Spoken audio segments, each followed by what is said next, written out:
Okay, so we're going to do a bent over dumbbell row. So show me how you would typically get into the bent over dumbbell row, and we'll advance it a little bit more. So lots of people, what we see is them just pulling up, straight up, nice and fast. So imagine you're trying to start a lawnmower. So just pull, there you go.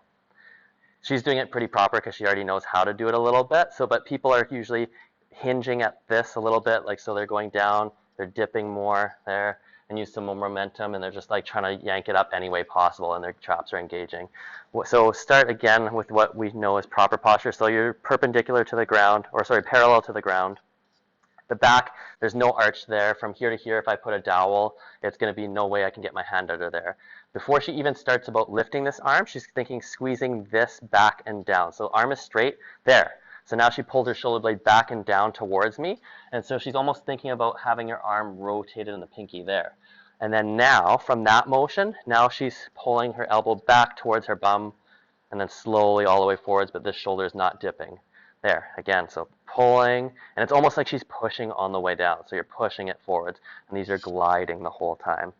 And if she wants to make the exercise harder, she would just utilize more bench. So I would just take this back knee and let it float off. So she's about there. Okay, now try and do it. So she wants to make it way harder.